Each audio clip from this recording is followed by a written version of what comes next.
I didn't know Will could draw. I remember thinking as my friend's hand quickly moved across the page, and then I looked more closely at Will's impromptu sketch, and I immediately regretted it. I tried to unsee it. I shifted my attention to other things around me, anything at all that wasn't ink on the page. The blur of Will's hand, the beads of sweat gathering at his temples, the gentle autumn breeze creeping through the crack of the window. Don't look at the page, just don't look at it. But I knew I had to, so I looked, and it was worse than I expected. Much worse. Will had sketched a near carbon copy of those wartime Uncle Sam posters, except not quite. The suit was there, bow tie, check, but no Uncle Sam's head. The Uncle Sam body had the head of a goat. The animal flashed a welcoming toothy smile. A hoof pointed at me, nearly coming out of the page, but it didn't want me to join the US Army. No, this goat-headed creature had something else in mind. I want your kids. Under that declaration, in slightly smaller letters, it read, "At Uncle Gerry's Family Fun Zone. Opening soon." I've never heard of Uncle Gerry's Family Fun Zone before yesterday. The place, I quickly learned, played host to a significant moment in Will's childhood, and although I've been good friends with him for 15 years, he's never told me the story. But today, it opened up. I wasn't trying to reopen any wounds from the past. I just wanted him to tell me a story. Any story. I've been listening to a lot of NPR and being inspired by their storytelling segments and slices of American life. I purchased some professional recording equipment and set up a makeshift studio in my house. My goal was to capture and archive the stories of my friends, relatives, really anyone who has something to say. Call it boredom. I was a widower with a 7-year-old son.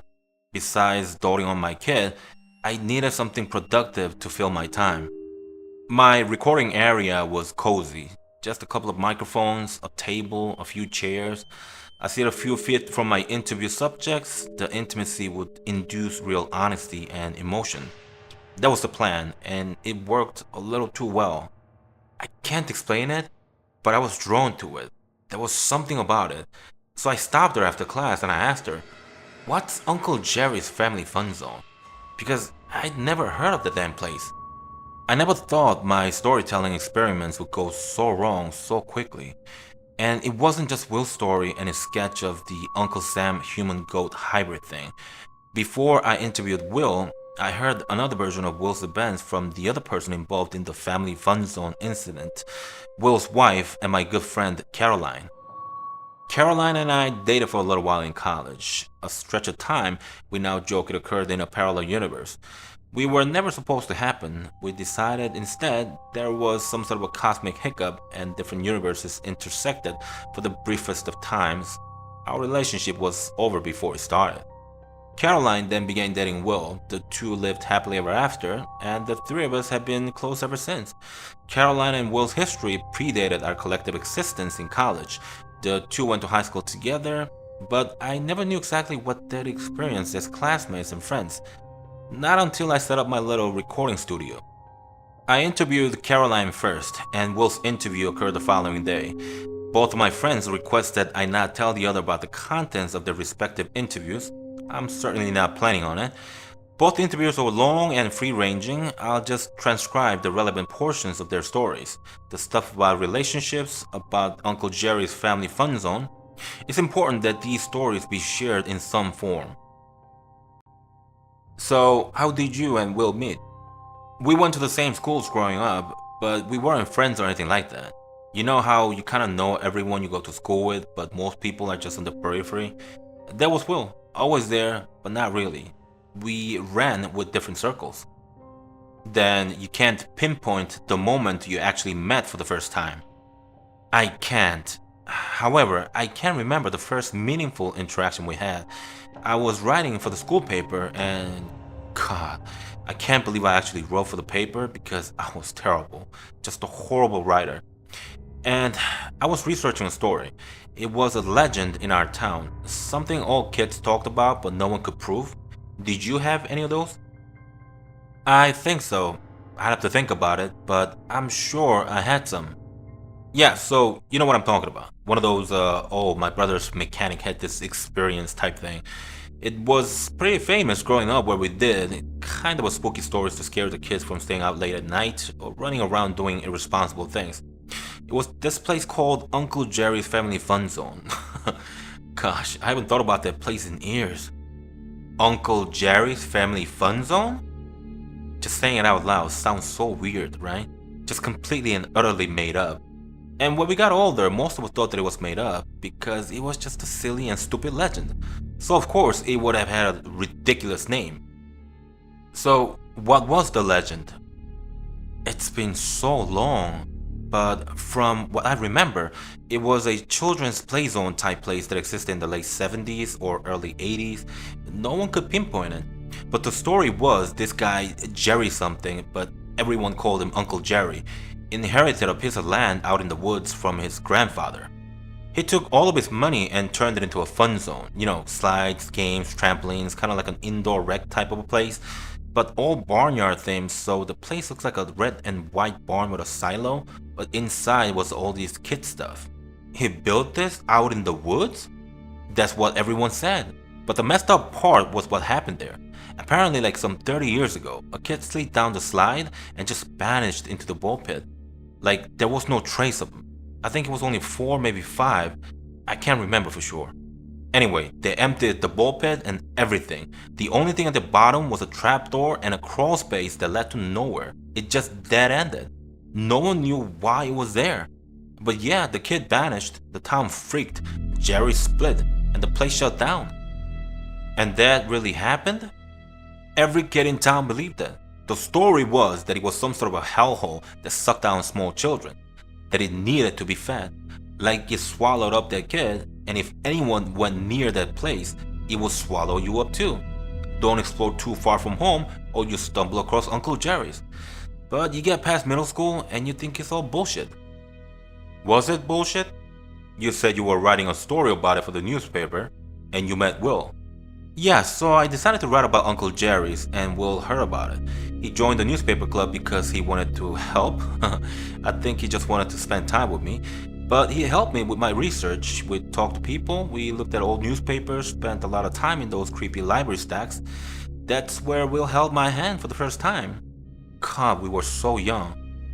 Did you find anything? Nothing. There was no record of the place. We even talked to the police department. They had nothing. Did they know what you were talking about? Oh yeah, everyone had heard about Uncle Gerry's, and everyone was nice about helping us, but nothing factual existed. My article was going terribly. It was all dead ends. Was that what you expected? I don't know what I expected. I just thought it'd be a cool article, so I had a lot of interviews of people telling the stories, and I was going to write this oral history type article, but then, God, I haven't thought about this in years. Will came to me. He said he knew where the fun zone was. He said he had directions to a place that didn't exist. Will said that it did. It was out in the woods, down some roads that weren't on the maps. How did he get those directions? Oh, it's been so long. I honestly can't remember. Did they fall out of some ancient book at the library? I think that's what happened, but he had them. Did you go there? I never told anyone this. No one. I can't believe I'm telling you right now. Will and I haven't talked about it since it happened. Wow, really? It's okay. We don't have to keep going. No, it's fine. It's just... Seriously, Caroline, I'm not trying to psychoanalyze you or ruin your marriage by making you dredge up terrible memories. That's not what I'm trying to do. It's okay. I want you to know. I want you to know. It wasn't supposed to be there. It just wasn't. What happened was Will was going to go there first to make sure it was safe, and I'd meet him there later on. And I did. I followed directions perfectly, down all of those forgotten dirt roads that used to be real roads. Right turn at a rock the size of a Volkswagen, go 3/4 of a mile and take a left at the pine tree with a down limb, stuff like that. All landmark stuff. But the directions were perfect. I drove what felt like forever down this bumpy road, and it just ended. Nowhere else to go. And there was Will, standing at the side of the road next to his car, hands jammed in his pockets. and he had this look in his eyes. He just looked different. It's almost like after that night, there were two Wills. The first Will, who had worked on the story, helped me research and held my hand in the library. He was so sweet, just so shy, tender, innocent. But after that night, he changed forever. Like he never looked at me the same way again. And we've been married now for 9 years, and together since junior year of college, so 13 years now. And he's never looked at me the way he looked at me in the basement of the library back in high school. It was that night at the fun zone that changed him. I know it. It was that night. Caroline, have you ever thought about us? Like, what if our parallel universe had intersected forever with the real one, and we were together? I haven't. Look, I think I should stop recording. Please, don't. It's just me and Will. 9 years, no kids, no babies. And he just doesn't look at me the way he's supposed to. He's supposed to give me a baby, and we're supposed to be living this love story, but something went wrong, and it all started that night. What happened? On that night, I mean. I pulled off to the side of this dirt road that no one had driven in probably decades. And like I said, Will just seemed different. I asked him if he found it, and he said that it was there. Uncle Jerry's family fun zone was there. Will grabbed 2 flashlights from his car, and we followed a path through some brush. Then it kind of emerged before us, nestled in the trees. The barn, the silo, everything. It was so strange. It was almost like it materialized, if that makes sense. It was dark, so yeah, I know what you mean. And there was this picket fence around the place, and each board was painted either yellow, green, or light purple, and it held up better than it should have. The paint should have completely peeled off, or maybe the whole thing should have fallen down, but it was in good shape. Did you go inside? I mean, we all came from that way, right? The main entrance was this huge wooden double door, probably 15 feet high, and above it was the sign, Uncle Jerry's Family Fun Zone, with this picture of a cartoon farmer with a piece of straw hanging from his mouth. And the sign had been vandalized. Someone had spray painted X over the farmer's eyes, and nearly every letter had been scribbled out. Everything except for fun. But the F was turned into an R, and an exclamation point was added. So it just read, run. So we weren't the first people that had been there. And I remember thinking, I don't know if this makes me feel better or worse. So then, who went in first? Will did. He pushed open the door and it creaked the whole time. I was nervous someone would hear it, but we were out in the middle of nowhere, so that was kinda dumb. Will raised his flashlight and jumped backwards into me. We were staring at this giant ghost statue made out of fiberglass. Had to have been 7 feet tall. It was standing on its hind legs with its other front legs reaching out like it was hugging something invisible. I guess it was a photo op, stand inside it, take your picture, and they were everywhere. What was everywhere? Fiberglass farm animals, goats, sheep, cows, pigs, all standing on 2 legs, all of their front legs extended. They were scattered around the whole place, almost like soldiers keeping watch. Most of them were covered with some black soot substance. I ran my hand across one of the sheep. The soot was probably a ½ inch thick. I still remember it trickling through my fingers. It was wet and almost gooey. I honestly don't know what it was. What else was inside? Slides. They were everywhere. Slides, jungle gym, swinging bridges, a basketball court. We crept around for I don't know how long, just not believing it was real. And it was just so dark and utterly silent. We got turned around so many times. It was like we're going deeper and deeper, and I know this doesn't make sense, but it felt like we walked longer than we should have, like the place was bigger on the inside than it looked on the outside. At one point, I remember looking back at Will and saying, "It's like a maze in here."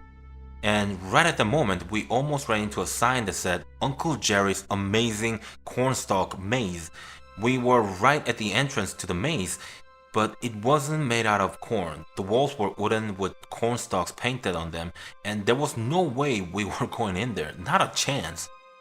Did you find the ball pit? We did. It was at the bottom of the tallest and widest slide of the whole place, right in the center of the barn. and the pit was just massive, had to have been 40 feet wide and maybe 6 feet deep. But it was empty, no plastic balls, just a giant barren pit, and there was a ladder going down to it, and from where we were standing, we saw the hatch. Will looked at me and he just kind of shrugged and he said, "This is why we are here, right?" We climbed down, and as we walked towards the hatch, our feet echoed, but it was a different kind of echo, like it died quickly, too quickly, almost like something was sucking away the noise. "I can't believe you guys did this." I guess it was adrenaline. Our flashlights were directly on the hatch, and it had one of those round steel rings, no lock. We stared at it for a while without saying anything, almost like we were expecting it to start pulsating or to pop open. But we wanted to know what was inside, had to know, so we decided to do it together. We grabbed the steel ring with both hands and pulled it up. I thought I'd be greeted by the bones of that dead kid, but there was only the smell that rushed us. It was very cold and crisp, with a tiny whiff of sulfur. Will hopped right in, and I reluctantly followed. The stories were all true. It was a crawl space to nowhere. We crouched down and crawled about 20 feet, and the tunnel just ended. Nothing but a smooth steel wall. We ran our hands across it. Maybe we'd find a handle, a trigger, or a button, or something, but there was nothing. And then we heard the noises from above.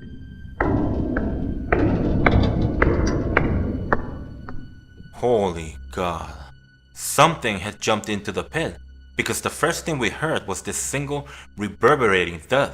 It was unmistakable, and then the footsteps directly above us, walking towards the hatch. We killed our flashlights and pressed our backs into the steel. Will put his arm around me and covered my mouth, and I did the same to him. My legs started trembling and bouncing on the floor, and Will grabbed us, steadying it. We listened as the footsteps got closer to the hatch, and then they just stopped. And I wanted to look down the tunnel, I did. But I didn't want whatever was there to see the whites of my eyes, because I was terrified it would give me away. But I felt its presence across the tunnel. I knew it was there. I felt it leaning down and staring at us. I'm sure about that. I even heard it breathing softly. Did it say anything? No, it just watched us for a while, and I never opened my eyes. And the next thing I remember is the hatch slamming shut, and both Will and I jumping and hitting our heads on the crawlspace ceiling. We stayed there silent for, it had to be an hour. We eventually worked up the courage to crawl to the other end in pitch black, and I was praying, just praying that this thing, or person or whatever, wasn't inside this crawlspace with us. We were too scared to even turn on our flashlights. Every inch we crawled, I thought, this is it. I'm going to reach out and feel something warm and snarling. But we made it to the end, and we slowly raised the hatch. Thank God it hadn't locked us inside. We climbed out and we ran, just ran. I don't remember my legs moving beneath me. I remember it being, I was in the crawl space. Now I'm outside. Now I'm at the car. Just like that, we were safe. Did you tell anyone about this? Did you write the article? Will followed me to my house. We promised each other we would never talk about it again. We were done. No article, nothing. Why not? I think we stumbled across something we were never meant to see, and something new. We were there, and I think it let us off with a warning. We didn't want to make it mad. We were given a second chance. You keep calling it it. Is there a reason for that?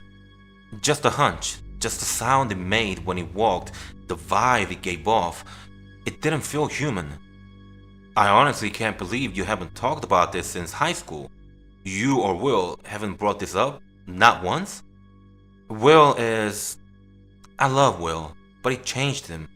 It changed me. How long has it been since Grace died? 15 months? And you two didn't have secrets or things you didn't talk about?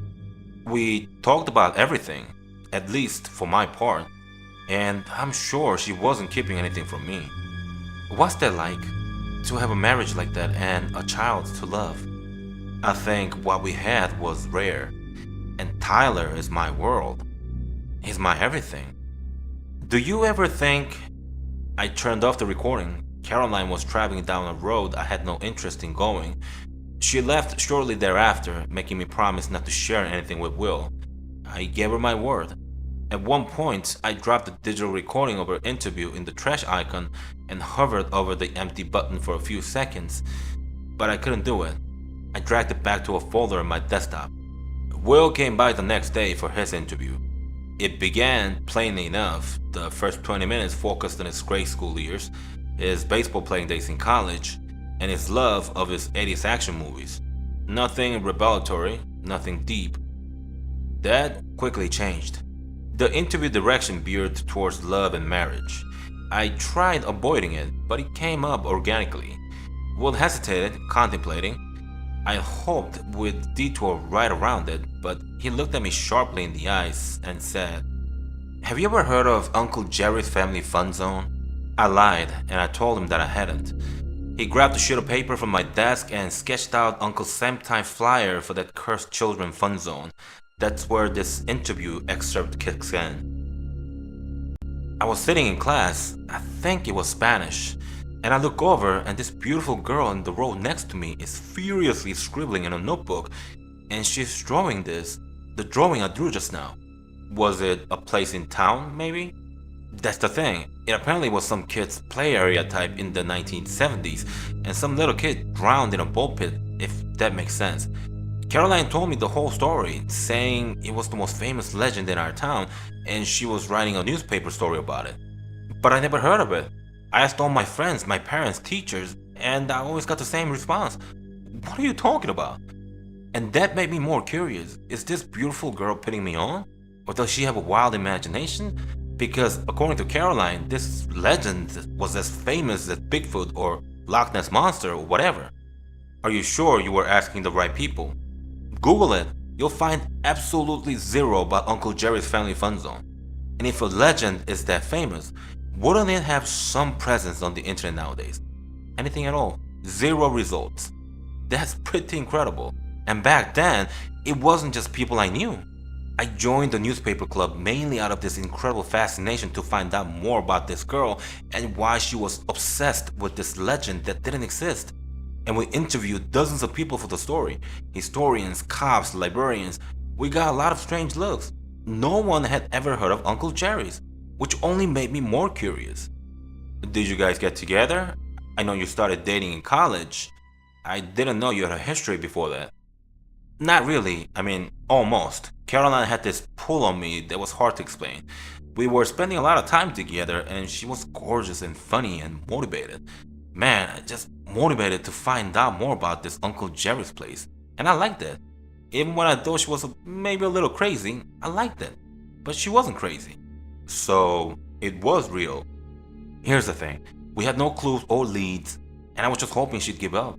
Drop the whole thing and we can start dating and doing normal teenage things or whatever. But one night, and shit, I haven't thought about this in forever. I was up late cramming for a test, and I see this bundled up old guy walking down my street, just kind of putsying along. And the guy looks like he's 200 years old, and he stops at the end of my driveway, reaches into his overcoat, pulls something out, and slips it in my mailbox. And I was like, what the hell is this? I stand up, and he snaps his head and looks right at me. It was freaky, just freaky. I dive down on the floor, and I don't have the balls to look outside for another 10 minutes. But by that point, he was gone. What did he put in the mailbox? I found out in the morning it was directions scribbled on a napkin. Weird ass directions, like drive down this dirt road and look for the tallest tree, then turn right type of directions. I immediately knew it had something to do with Uncle Gerry's. I just knew it. Did you tell Caroline? Here's the thing. And this will sound terrible, and I can't believe I'm telling someone, but here's what happened. This Uncle Gerry's thing had been going on for weeks, and I know I said I liked the fact that Caroline was obsessed over it, but things turned weird quick. She kept coming over to my house to hang out, but she didn't seem interested in me. She was more interested in my brother, who was 2 at the time. And God, it's hard to explain. It wasn't like a normal, I like playing with your brother thing. It was creepy. The way she looked at him, it was almost like she needed him for something, that she was going to snatch him, like we'd come home one day and David would be gone. And it was because Caroline took him. Wow. I don't expect you to understand any of this. It doesn't make any sense. But I felt it. I'm telling you, it was real. In my heart, I had this hideous feeling. It was so related to this Uncle Gerry's family fun zone obsession. I thought Caroline was looking for this place and was going to offer up my brother as some sort of a sacrifice. Just saying it sounds so messed up. You probably think I'm yanking your chain. I mean, this is my wife we're talking about here. This is Caroline. It's fine. You don't sound like you're lying. I wouldn't. Not about this. Did you tell anyone? No, they probably think I was the crazy one. The whole thing was insane beyond belief. But I had to know what she was up to, so here's what I did. I told Caroline that I found the directions to Uncle Gerry's. I told her they had been folded up in some library book about town's history or something. I gave her the directions to the place and I told her I'd check it out first. But here's the thing. I gave her the wrong directions. What do you mean? I made them up. I wrote down a bunch of gibberish. They led miles outside of town in the opposite direction. And then I followed my directions, the one the old man had left me. And they led me right to it. It was real. This Uncle Gerry's place. It was real, man. It made no sense. And then Caroline showed up. With the wrong directions? I'll never forget it. Seeing her car pull up. She should have been 40 miles away. But here she was. And that's when I knew there was something wrong about her. Something wrong about the old man. And something wrong about that place. It was like Caroline was magnetically drawn to it. Uncle Gerry's family fun zone, like it exists because she believes it exists. I decided at that moment that there was some form of evil forces in the world that I would never understand. Never. And Caroline was wrapped up in it. How was that place real? Like I said, it didn't make any sense. Nothing did. We even explored the whole place for a while and it was... Christ, feels like I'm going back there right now. And I never wanted to go back. Never.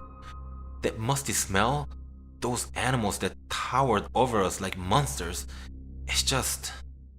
Well, why don't we end this? I can... No, just a little more. There's some things you should know. I'd never seen Caroline so excited. Still haven't. I swear she was bouncing around that place, wanting to explore every inch. She even pulled me into some horrifying corn maze I thought we'd never get out of. And then we found it. We found the place where the kid had disappeared. Caroline pulled open this hatch in this enormous empty bullpen, and we wiggled through this crawl space that ended. And then we heard something. Someone else was inside the barn. We heard his footsteps above us, and he was stomping around. I thought maybe it was the old man, because who else would know we were there? Was it the old man? It wasn't, no way. We were huddled up at the end of the crawl space, and my legs were shaking so bad, I thought they were springing free from my body. Caroline held them down for me. She was so calm, just so calm. The hatch opened, and in the dark, I saw this figure kind of lean down. It definitely wasn't the old man. It was too skinny. It couldn't have been a person, it just couldn't. So we stared at it from across the crawl space, and at one point, I turned to look at Caroline, and she was watching this thing with this little grin on her face. And that thing kept right on looking and breathing, and then, all of a sudden, it kind of sniffed the air.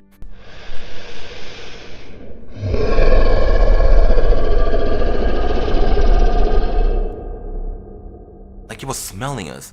And the voice, God, I'll never forget it.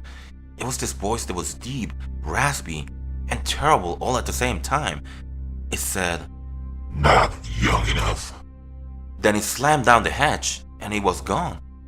We waited a while, and when we thought it was safe, we ran back to our cars. Well, if I thought we'd talk about this, I wouldn't have asked you to do this. I mean it. I never intended for it to be like this. It's fine. It's just someone needed to know. I'm just glad it's you. If I can ask, and if you don't want to answer, that's totally fine. Why are you with her? Why are you married to Caroline? Because someone had to marry her, and it had to be me. Does that make sense? I know what happened at that place. I know that there's evil things in this world that grabbed a hold of her. But she's better. She never wrote that article, never talked about Uncle Gerry's family fun zone since then. I'm not sure if she even remembers it. Maybe the evil's gone. It could be gone forever. But I'm always waiting for it to come back. And that's why I'll tell you this, but this goes to the grave, yeah? Yeah. She wants to have kids. Caroline wants to have a baby, but it won't be with me. I've got a vasectomy years ago, back in college actually. I won't give her a baby. Not after everything that I know. But now she wants one. More than anything. She'll find out. If you guys do a fertility test, the doctors will find out. I know. What will you do then? I don't know. I don't know. My original hunch about the interview experiment was correct. There was just something about the microphones and tight space that elicits honesty. What I experienced with Caroline and Will was the rarest form of honesty, an honesty I hope to never, ever experience again. I wanted to rid myself of the entire situation. Even having the audio files just felt wrong, like I was allowing evil to fester. But then I remembered what Will told me. Someone needs to know. So I spent hours transcribing their interviews, dumped the text files on a USB drive and tossed it into a box in my closet. I deleted the audio files from my computer and then put my microphones and recorders out to the curb. It just wasn't worth it. But the purging didn't cure me. I was haunted by Will and Caroline's stories, and it wasn't just the horrific situations they found themselves in as high schoolers. It was the secrets and lies they've lived ever since. Will and Caroline came over for dinner a few weeks after the interviews, and it was like nothing was wrong. We drank, we laughed. I watched Will touch the small of Caroline's back, and Caroline gently caressed Will's elbow. It all seemed so frighteningly normal, but I knew what they were living with, and it terrified me. The next day, the doorbell rang. It was Caroline. She left her sweater at my place and was here to pick it up. It was my first time being alone with her since the interview. I was worried she'd bring up Uncle Gerry's family fun zone, or wanting to have a baby, or she'd again gently broach the topic of me and her, and what could have been, or what could be. I just wasn't sure. I retrieved the sweater from the kitchen and walked her to the front door.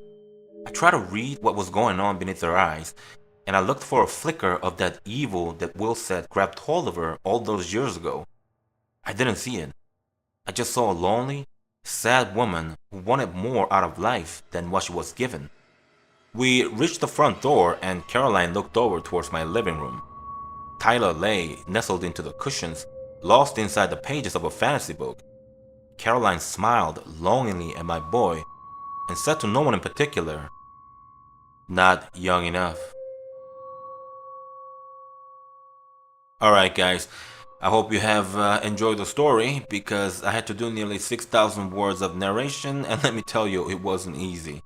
It was worth it though, because the story is simply delicious and I really wanted to share it with you guys. I would also like to mention that I've been a day late on my last few uploads, and I do apologize for that. I'll do my best to keep to schedule going forward. Thanks for watching. Stay safe.